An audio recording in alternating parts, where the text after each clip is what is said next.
عمل محترم سامعین، آپ حضرات کے سامنے اللہ رب العالمین کی مقدس کتاب قرآن مجید کی سورۃ الانعام سے ایک آیت نمبر 82 جو یہ آیت ہے، یہ آیت پڑھی گئی ہے۔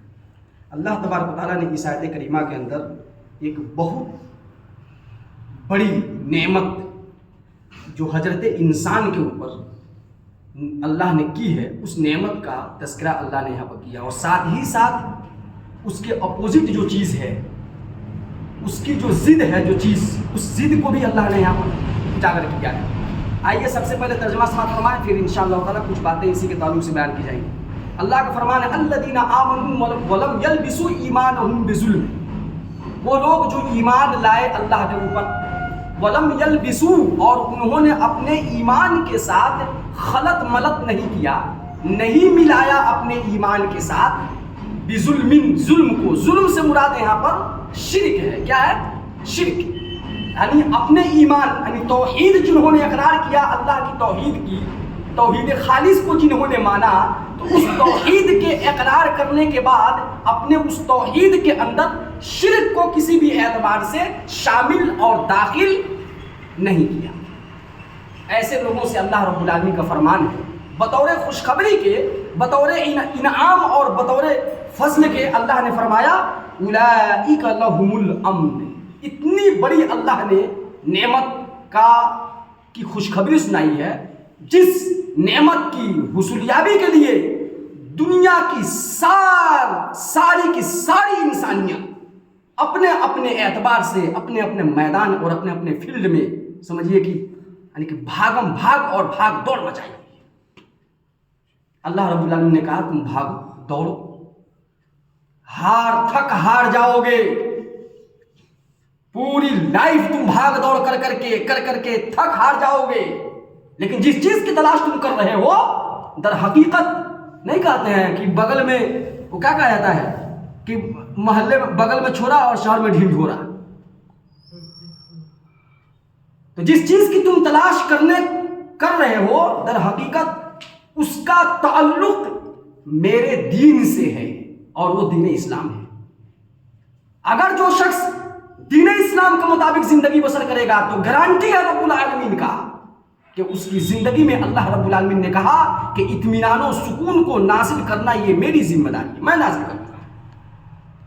تو اسی بات پر اللہ نے کہا اولئک لہم الامن، جو لوگ ایمان لائے ہیں، توحید خالص کو جنہوں نے اختیار کیا، اسی پر قائم ہوئے، توحید کے معاملے میں کبھی بھی کمپرمائز کا راستہ نہیں اختیار کیا، کیونکہ توحید کے معاملے میں کمپرمائز مطلب انسان یہ سمجھ نہیں پا رہا ہے کہ وہ ہے کیا، اس کے بارے میں یہ پتہ لگانا مشکل ہو جائے گا کہ وہ ہے کیا، اس کے منہ پر اس کی تعریف، اس کے منہ پر اس کی طرف، اس کے منہ پر اس کی طرف۔ اس لیے غلط کو غلط اور صحیح کو صحیح کہنا بہر کیف یہ ضروری ہے، اور اس سے پتہ چل رہا ہے لم یلبسوا ایمانہم بظلم، اپنے ایمان کے ساتھ شرک کو نہیں آمیزش کیا، نہیں ملایا، نہیں اس کے اندر خلط ملط کیا۔ تو ایک تو توحید کی دولت ہم سبھی لوگ سمجھتے ہیں کہ یہ کتنی اہم چیز ہے۔ ہماری جتنی عبادات ہیں اسلام کے اندر، در حقیقت ان کی صحت و قبولیت کا انحصار اور یعنی دار و مدار اسی کے اوپر ہے، یہ بیس ہے۔ توحید کیا ہے؟ بیس ہے۔ اب لوگ کہتے ہیں خالی توحید کرتے رہتے ہیں، ہم لوگ توحید کرتے ہیں، لگتا ہے کہ اور کچھ ہے۔ یہ نہیں، ان لوگوں کا چیپٹر جو ہے نا، اس کو جوڑ دیا گیا کچھ مسلکوں کے ساتھ کہ ان مسلکوں کا چیپٹر جب بھی کھولیے گا تو توحید کریں گے۔ بھائی کیوں نہیں؟ رب العالمین نے کہا کہ تم جتنی بھی غلطی کر لینا، ان اللہ لا یغفر ان یشرک بہ، تم جتنی بھی غلطی کر ویغفر ما دون ذلک لمن یشاء۔ جب اللہ تبارک و تعالیٰ کہہ رہا ہے تو اللہ کی بات آپ کو ہضم کیوں نہیں ہو رہی ہے؟ آپ اپنے عقل کو اس کے اندر کیوں لگا رہے ہیں؟ ہم کیوں نہیں چلائیں گے توحید؟ کیونکہ اگر اس میں ہم نے گڑبڑ کر دی، رب العالمین کہیں گے کہ اگر تم نے اس میں گڑبڑی کر دیا، میرے ساتھ شرک کر دیا، تو پھر میں لاکھ غفور رحیم ہوں، غفور رحیم ہونے کے باوجود مجھ سے آج قیامت کے دن معافی کی امید مت رکھنا۔ بکیا کوئی اور غلطی ہے، کوئی اور بھی گناہ ہے انسان ہونے کے ناطے ہم سے ہو گئی، اللہ رب العالمین اسے معاف کر دے گا۔ یہی ہے عقیدہ۔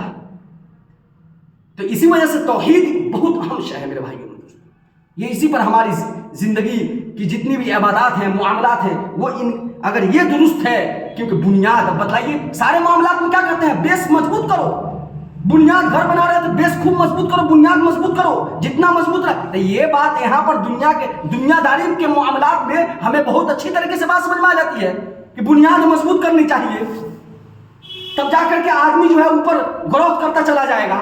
और इस मामले में, दीन के मामले में बेस कहाँ नहीं समझ में आता है, और बेस की बात और बुनियाद की बात हजम क्यों नहीं।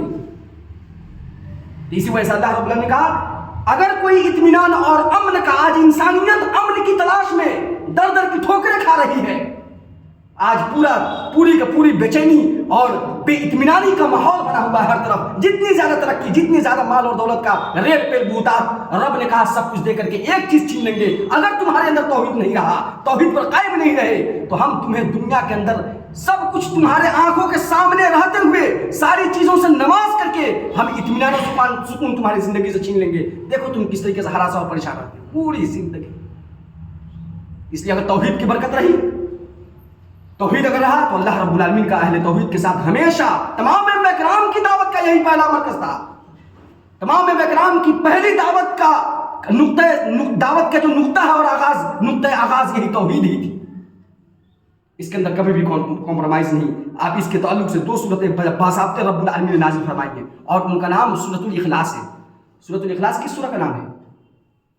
आप तो सुने होंगे सूरतुल इखलास, कुल हुवल्लाहु अहद अल्लाहु समद, लेकिन हम कह रहे हैं 2 सूरतों का नाम सूरतुल इखलास है, एक सूरह नहीं है। कौन कौन? सूरतुल इखलास और सूरतुल काफिरून। ये दोनों सूरतें सूरत इखलास पर मबनी है। कैसे? ये पहले जो जैसे सूरतुल इखलास जिसको हम लोग आमतौर पर जानते हैं, कुल हुवल्लाहु अहद अल्लाहु समद, और सारे मुफस्सिरीन के नजदीक पहली जो है यानी कि राजा कौल के मुताबिक यही है, लेकिन उसके अंदर मानवी एतबार से 2 सूरतें सूरतुल इखलास के जुमरे में आती है। मानवी एतबार से, जो माने में हम माना। कैसे? हम कलमा पढ़ते हैं ना मुसलमान होने के लिए, क्या कहते हैं? ला इलाहा इल्लल्लाह मुहम्मदुर रसूलुल्लाह। पहले इसमें 2 जुज है, 2 हिस्सा है। ला इलाहा इल्लल्लाह, पहले हिस्से में क्या है?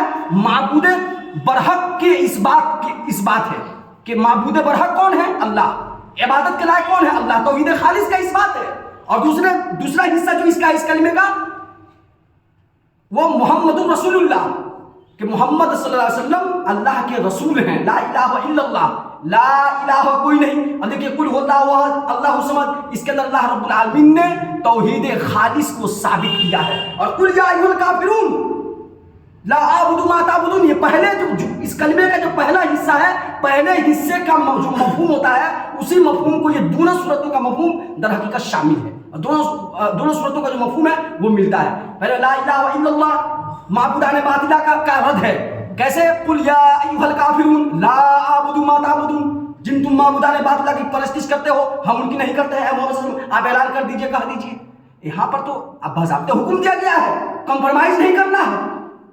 और जो शख्स कंप्रोमाइज करेगा, और जो शख्स इस तौहीद की दावत को छुपाएगा, या तौहीद की दावत को छुपाना, या इस तरीके से उस दावत के लिए जो चीजें लवाजिमात हो सकती हैं, जो चीजें मुहर्रिकात हो सकती हैं, उनमें बढ़ चढ़ करके हिस्सा नहीं लेगा, अगर वो प्रोवाइड करने में वो हेल्प नहीं करेगा, इसलिए तौहीद की जहां पर दावत हो रही हो, उसके अंदर जिन जिन चीजों की जरूरत पड़ती हो, जो अहले तौहीद उनकी जिम्मेदारी बनती है कि वो ला करके सामान फराहम करे, ताकि उस स्टेज से दावत तौहीद को पेश किया जाए।